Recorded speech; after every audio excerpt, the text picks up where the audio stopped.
तो भाई शरपसंद की एपिसोड 3 देखकर ये बात समझ आ चुकी है कि अब ये ड्रामा सिर्फ शरपसंदी के ऊपर नहीं होने वाला बल्कि हिपोक्रेसी, आगे जाकर लालच और बहुत फैक्टर इस ड्रामे में आने वाले हैं। आज इसी के ऊपर बात करते हैं कि एपिसोड 3 कैसी थी, आगे ये ड्रामा कैसा होने वाला है।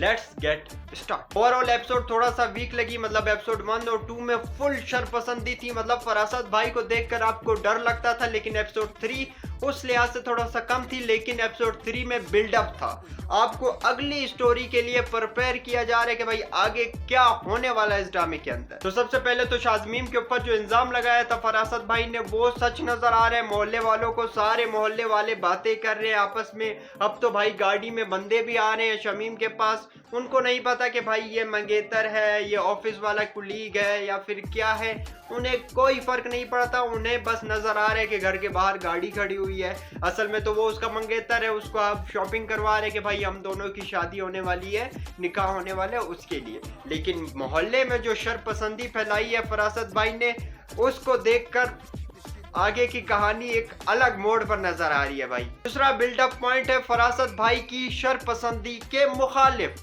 मतलब फरासत भाई बोलते हैं कि कहीं ना कहीं कुछ ना कुछ होता रहे, उससे उसको मजा आता है, लेकिन उसके अपने घर में क्या चल रहा है उसके बारे में वो बेखबर है। यानी कि उसकी बेटी किसी और लड़के से बातें कर रही है, मतलब यहाँ पर ये किसी और के ऊपर इल्जाम लगा कर आया है कि ये लड़की ठीक नहीं है, उसकी अपनी बेटी किसी और से बातें कर रही है।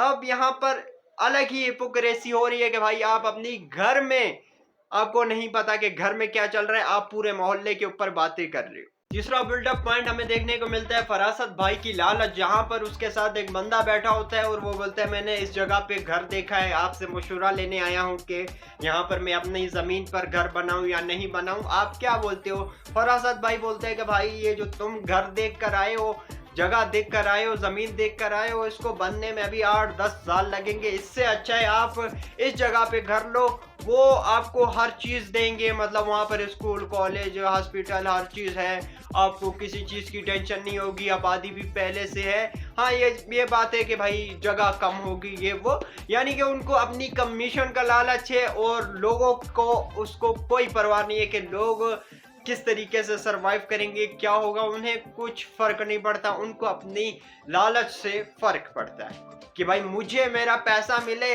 बाकी जाए भाड़ में। तो ये आगे जाकर क्या फैक्टर बनेगा इस ड्रामे के अंदर वो काफी इंटरेस्टिंग होगा। हो सकता है कि लोग फरासत भाई के सामने खड़े हो जाएंगे, भाई तुमने हमें गलत मशवरा क्यों दिया।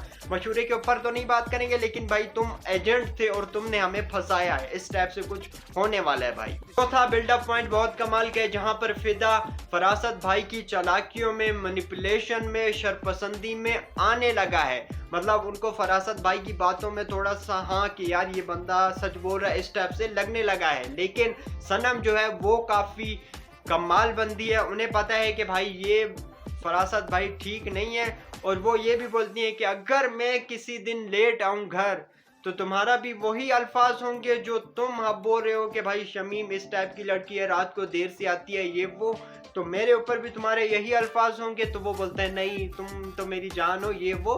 तो अगर थोड़ा सा कुछ हुआ, मुझे जहां तक लगता है कि फिदा हो जाएगा मैनिपुलेट फरासत भाई की बातों में। ओवरऑल एपिसोड 3 ने बेस दिया है पूरे ड्रामे को कि भाई पूरा ड्रामा किस डायरेक्शन में जाने वाला है।